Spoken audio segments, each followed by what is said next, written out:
한 나라의 방위 산업이 30년 만에 탱크와 야포 수출량 세계 2위를 기록했습니다. 바로 대한민국입니다. 그런데 이 성공의 뿌리에 뜻밖의 이름이 숨어 있습니다. 러시아입니다.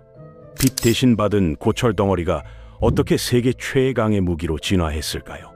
더 놀라운 것은 그 무기가 지금 러시아의 목을 겨누고 있다는 사실입니다. 30년 전 시작된 역전의 드라마, 함께 파헤쳐 보겠습니다.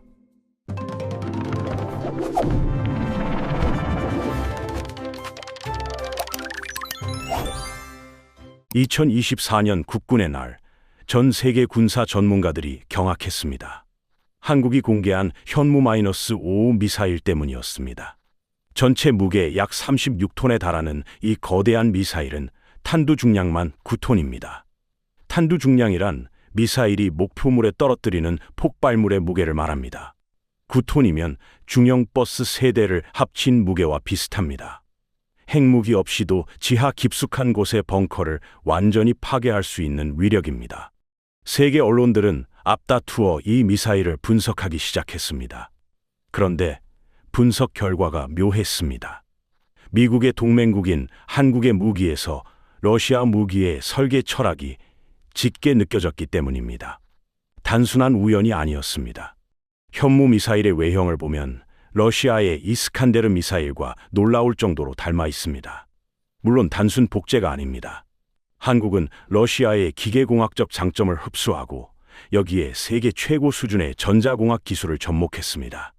기계공학은 엔진이나 구조물처럼 물리적인 부품을 다루는 기술이고, 전자공학은 센서나 컴퓨터처럼 정밀한 제어 장치를 다루는 기술입니다. 이 둘이 합쳐지면서 원본을 뛰어넘는 무기가 탄생한 것입니다. K2 흑표 전차도 마찬가지입니다. 세계에서 가장 진보한 전차 중 하나로 평가받는 K2의 심장부에는 러시아 T-82 전차에서 영감을 받은 자동장전 자치가 들어가 있습니다. 자동장전 장치란 사람 대신 기계가 포탄을 장전해주는 시스템입니다. 하지만 성능은 비교가 무의미할 정도로 차이가 납니다. 숫자가 이 변화를 증명합니다. 1990년대 초, 한국의 방위산업은 세계 시장에서 존재감이 거의 없었습니다. 수출 실적은 미미했고 핵심 기술의 대부분을 미국에 의존하고 있었습니다.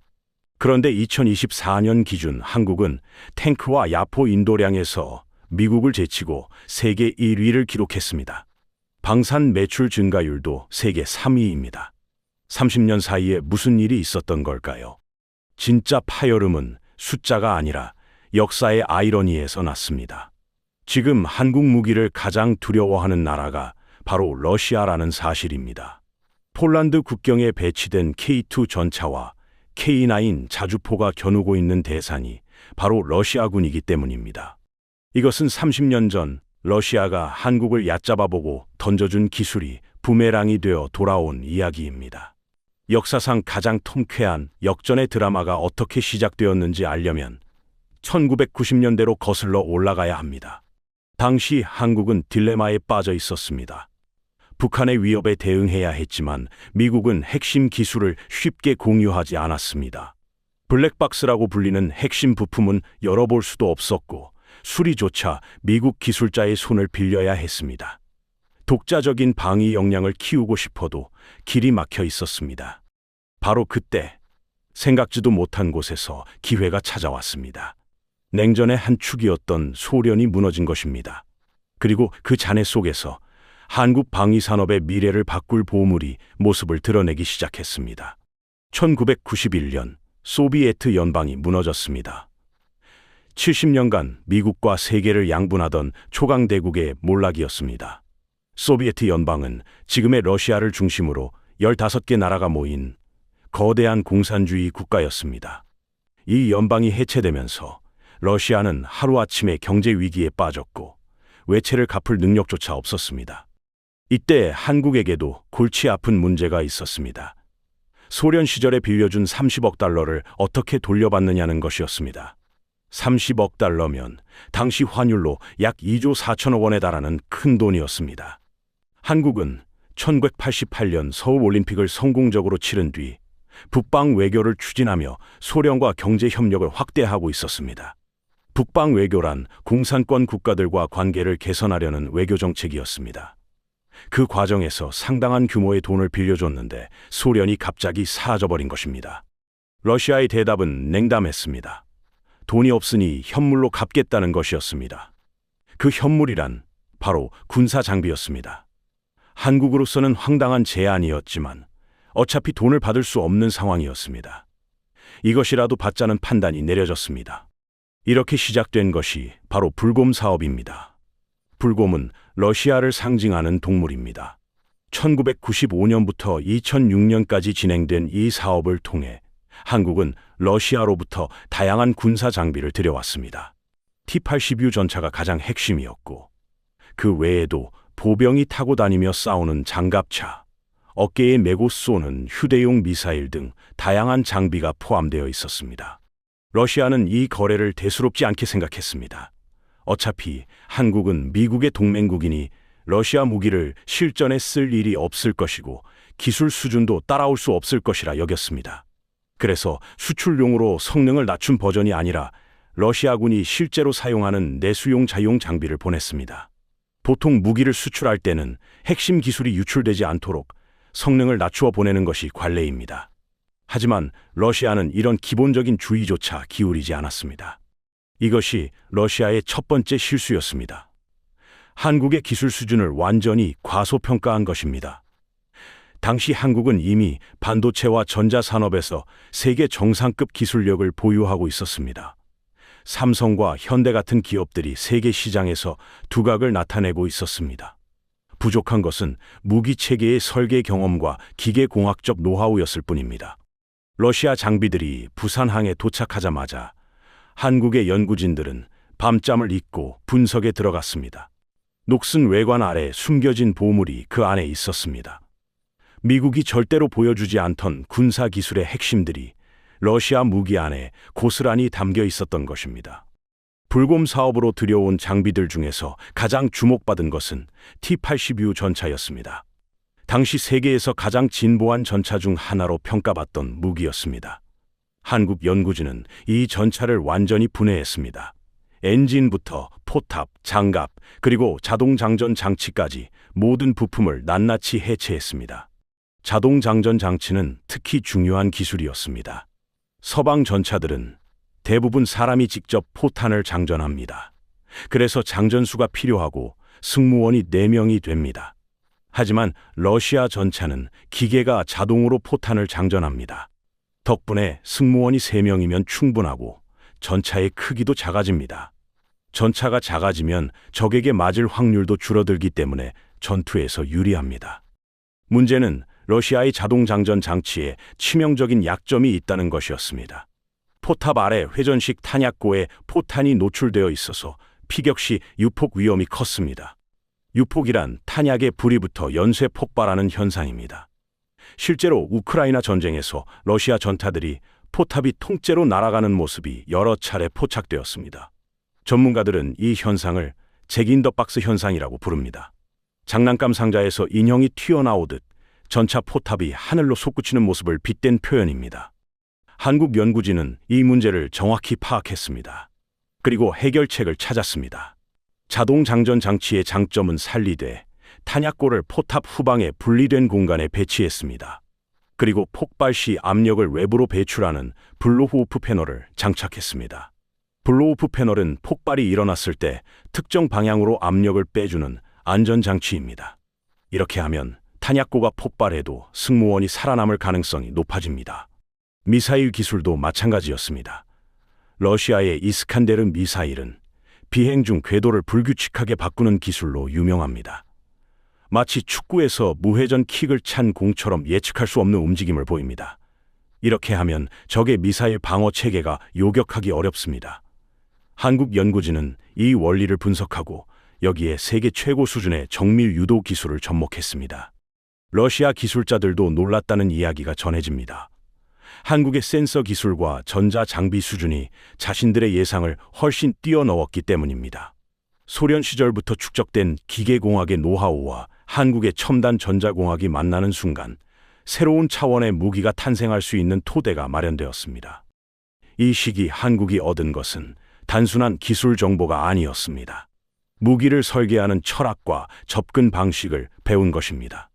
미국식 무기는 첨단 기술을 아낌없이 투입하는 대신 가격이 비쌉니다. 러시아식 무기는 실용성과 대량 생산에 초점을 맞춥니다.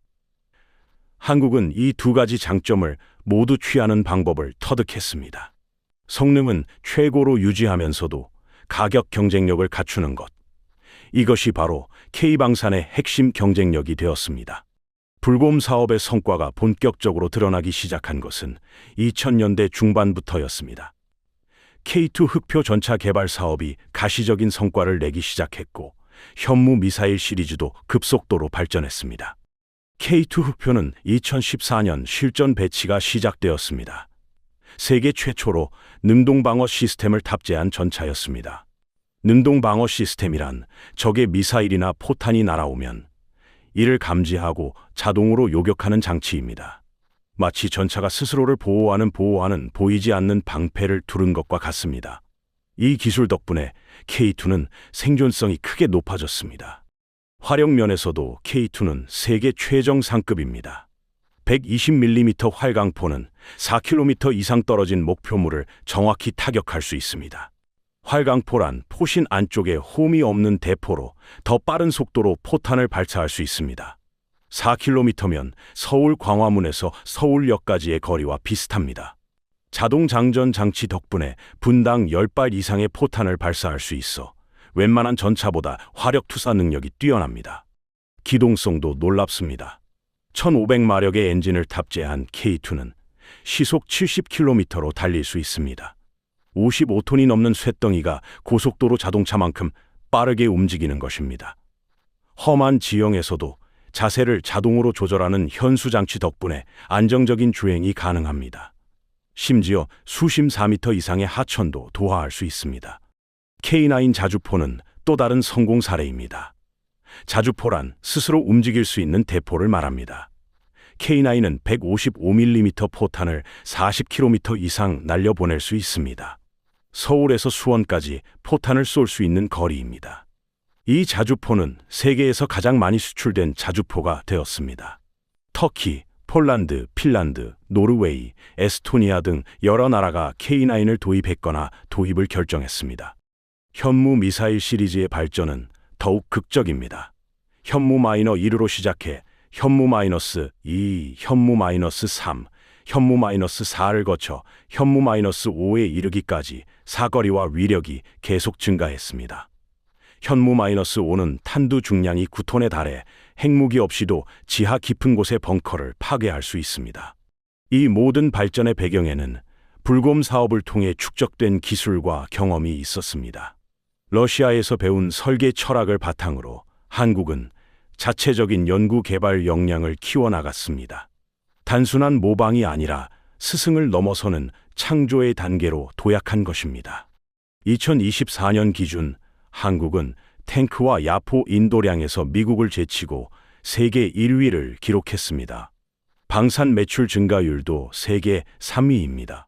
한국 무기에 대한 세계의 관심이 그만큼 높아졌다는 의미입니다. 그런데 이 성공이 만들어낸 장면 중 가장 극적인 반전이 따로 있습니다. 역사의 아이러니가 가장 극명하게 드러나는 곳은 폴란드입니다. 2022년 러시아의 우크라이나 침공 이후 폴란드는 대규모 군비 증강에 나섰습니다.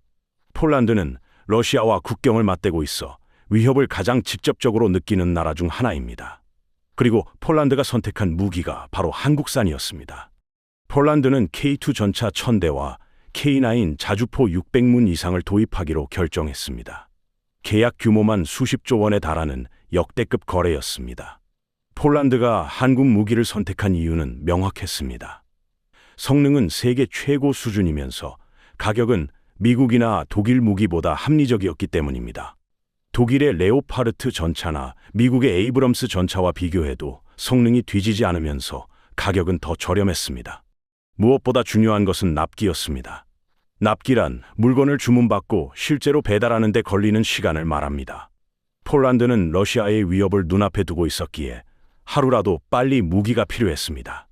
독일은 레오파르트 전차 생산에 수년이 걸린다고 했지만 한국은 훨씬 빠른 속도로 납품할 수 있었습니다. 이미 생산 라인이 가동 중이었고 대량 생산 체계도 갖추고 있었기 때문입니다. 2025년 11월 한국은 폴란드와의 1차 계약분 K2 전차 180대 인도를 모두 완료했습니다. 이 전차들은 폴란드 동부 국경 지역에 배치되고 있습니다. 바로 러시아와 마주보는 곳입니다. 2026년부터는 2차 계약분 180대의 인도가 시작됩니다. 러시아의 T-90M 전차와 K2가 대치하는 상황이 현실이 된 것입니다. 스펙을 비교해보면 K2의 우위가 확연합니다. T-90M의 최대 속도는 시속 60km지만 K2는 70km입니다. 장갑 방호력과 화력 통제 시스템에서도 K2가 앞섭니다. 무엇보다 K2에는 능동 방어 시스템이 있지만 T-90M에는 이런 시스템이 없습니다. 적의 미사일을 자동으로 요격하는 능력에서 근본적인 차이가 나는 것입니다. 푸틴 대통령 입장에서 이 상황은 악몽과 같습니다. 30년 전 빛 대신 현물로 던져준 기술이 세계 최고 수준으로 진화해서 지금 자국 군대를 겨누고 있기 때문입니다. 게다가 그 무기를 운용하는 나라가 과거 소련의 위성국이었던 폴란드라는 점이 더욱 씁쓸할 것입니다. 위성국이란 강대국의 영향력 아래 있던 나라를 말합니다. 냉전 시대 폴란드는 소련의 동맹국이었습니다. 폴란드만이 아닙니다. 핀란드와 노르웨이도 K9 자주포를 도입했습니다. 두 나라 모두 러시아와 국경을 맞대고 있습니다. 루마니아도 미국의 에이브럼스 대신 한국의 K2 전차를 선택했습니다. 이로써 폴란드와 루마니아를 잇는 나토 동부 전선이 한국산 무기로 무장하게 되었습니다. 러시아 입장에서는 사방이 자신들의 기술에서 비롯된 무기로 포위당하는 형국입니다. 반전은 여기서 끝나지 않습니다. 2024년 이후 러시아는 북한에게 손을 벌리고 있습니다. 우크라이나 전쟁이 장기화되면서 포탄이 부족해졌기 때문입니다. 현대전에서 포탄 소모량은 상상을 초월합니다. 하루에 수만 발씩 사용되기도 합니다. 러시아의 생산 능력만으로는 이 수요를 감당하기 어려워진 것입니다. 북한은 이 기회를 놓치지 않았습니다. 2023년부터 2024년까지 북한이 러시아에 보낸 포탄은 650만 발 이상으로 추정됩니다. 30년 전과 비교하면 상황이 완전히 뒤집혔습니다. 당시에는 러시아가 한국에게 무기를 주는 입장이었습니다. 지금은 러시아가 북한에게 무기를 구하는 신세가 되었습니다. 더 충격적인 것은 북한 무기의 품질입니다. 북한이 보낸 포탄의 약 절반은 너무 오래된 것이어서 러시아 공장에서 재가공을 해야 사용할 수 있습니다. 불발률도 높고 정밀도도 떨어집니다. 불발률이란 발사된 포탄이 터지지 않고 실패하는 비율입니다. 그럼에도 러시아로서는 선택의 여지가 없습니다. 서방의 제재로 무기 수입이 막힌 상황에서 대량으로 물량을 공급할 수 있는 나라가 북한밖에 없기 때문입니다. 2015년에는 북한의 포탄 공급량이 절반 이상 줄었다는 분석도 나옵니다. 재고가 바닥나고 있다는 신호입니다. 반면 한국은 전 세계에 최첨단 무기를 수출하고 있습니다. 특히 주목할 만한 것은 베트남 사례입니다. 오랫동안 러시아 무기에 의존해온 베트남이 한국의 K9 자주포를 선택했습니다. 사회주의권 국가에 한국산 주력 무기가 진출한 최초의 사례로 러시아 무기의 아성이 무너지고 있다는 상징적인 사건입니다. 같은 뿌리에서 출발했지만 결과는 하늘과 땅 차이입니다. 북한은 러시아 기술을 모방하는 수준에서 크게 벗어나지 못했습니다. 국제 제재와 고립 속에서 독자적인 기술 발전이 어려웠기 때문입니다. 외부와의 기술 교류가 차단되면 발전 속도가 느려질 수밖에 없습니다. 반면 한국은 열린 경제와 활발한 기술 교류를 통해 기술 강국으로 도약했습니다. 북러 간의 군사 협력은 국제사회의 우려를 사고 있습니다. 북한은 무기뿐 아니라 1만 명 이상의 군대를 러시아에 파병했습니다. 대가로 러시아는 북한의 위성 기술이나 잠수함 기술을 이전할 가능성이 있습니다. 하지만 역설적으로 이런 상황이 한국 방산의 가치를 더욱 높여주고 있습니다. 지정학적 긴장이 높아질수록 안정적인 무기 공급처에 대한 수요가 늘어나기 때문입니다. 이런 성장세를 바탕으로 한국은 이제 더큰 도약을 준비하고 있습니다. 한국 방위산업의 다음 목표는 핵추진 잠수함이었습니다. 그런데 2025년 10월, 이 꿈이 현실로 다가왔습니다. 한미 정상회담에서 트럼프 미국 대통령이 한국의 핵추진 잠수함 건조를 승인한 것입니다. 핵추진 잠수함은 원자로에서 발생하는 에너지로 움직입니다. 원자로란 핵분열 반응을 이용해 열을 만들어내는 장치입니다. 이 열로 증기를 만들고 증기로 터빈을 돌려 전력을 생산합니다. 연료를 자주 보급할 필요가 없어 몇 달 동안 물속에 머무를 수 있습니다. 현재 한국 해군이 보유한 디젤 잠수함은 배터리를 충전하려면 하루에 한두 번 수면 가까이 올라와야 합니다. 이때 적에게 발견될 위험이 있습니다. 핵추진 잠수함은 이런 제약이 없습니다. 한국이 핵추진 잠수함을 원한 것은 북한의 핵 위협 때문입니다. 지상에 있는 미사일 기지는 위치가 노출되어 있어 적의 선제 공격에 취약합니다. 하지만 바닷속 깊은 곳에 숨어 있는 잠수함은 찾기가 매우 어렵습니다. 핵추진 잠수함에 미사일을 탑재하면 어떤 상황에서도 반격할 수 있는 능력을 확보하게 됩니다. 이것을 2차 타격 능력이라고 합니다. 문제는 미국의 동의였습니다. 핵추진 잠수함을 만들려면 농축 우라늄이 필요합니다. 농축 우라늄은 원자로 연료로 쓰기 위해 특수 처리한 핵물질입니다. 그런데 한국은 한미 원자력 협정에 따라 핵물질 사용에 제약이 있었습니다. 미국은 핵기술 확산을 우려해 동맹국에도 이 기술을 쉽게 허용하지 않았습니다. 영국 같은 최우방국에도 주지 않던 기술이었습니다. 그런데 트럼프 대통령이 결단을 내렸습니다. 한국이 북한과 중국의 잠수함을 추적하는데 핵추진 잠수함이 필요하다는 논리를 받아들인 것입니다. 한국이 스스로 방위력을 강화하면 미군의 부담도 줄어든다는 계산도 있었습니다. 외신들은 이례적인 결정이라고 평가했습니다. 2025년 12월 한국 정부는 핵추진 잠수함 범정부 협의체를 구성했습니다. 국방부, 외교부, 기획재정부, 과학기술정보통신부 등 10개 부처가 참여하는 대규모 사업단입니다. 5,000톤급 이상 핵추진 잠수함 한 척을 건조하는 데만 3조 원 이상이 들 것으로 예상됩니다. 4척에서 6척을 확보하려면 총 사업비가 20조 원을 넘어 창군 이래 최대 무기 사업이 될 전망입니다. 지상의 현무 미사일, 해상의 세종대왕급 이지스 구축함, 그리고 물 밑에 핵추진 잠수함까지. 이지스 구축함은 동시에 수백 개의 목표물을 추적하고 요격할 수 있는 첨단 방공 시스템을 갖춘 군함입니다. 이 세 가지가 완성되면 한국의 삼축 체계가 비로소 완성됩니다. 30년 전 빛 대신 받은 고철에서 시작된 여정이 이제 핵추진 잠수함이라는 정점을 향해 달려가고 있습니다. 30년 전만 해도 한국은 강대국 사이에서 눈치를 보는 나라였습니다. 냉전 시대에는 미국의 안보 우산에 전적으로 의존했고 독자적인 방위 역량은 제한적이었습니다. 안보 우산이란 강대국이 동맹국을 대신해 적의 공격을 막아주겠다는 약속을 비유한 표현입니다. 주변국들의 눈에 한국은 작은 새우에 불과했습니다. 고래 싸움에 끼어 등이 터지는 신세라는 자조 섞인 말이 나오기도 했습니다. 지금은 상황이 완전히 달라졌습니다. 2024년 기준 한국은 탱크와 야포 인도량에서 세계 2위를 기록했습니다. 방산 매출 증가율도 세계 3위입니다.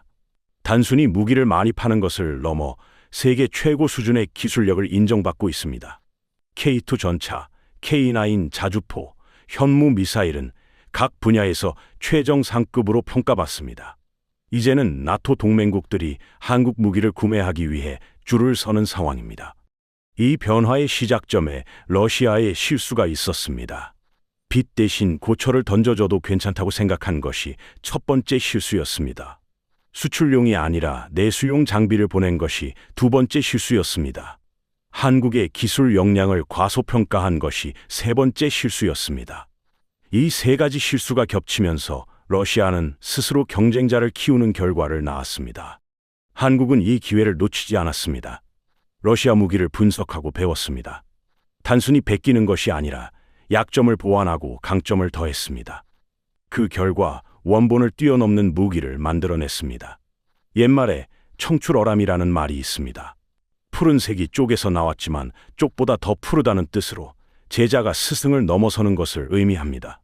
한국 방위산업이 바로 그 살아있는 사례입니다. 물론 앞으로도 과제는 많습니다.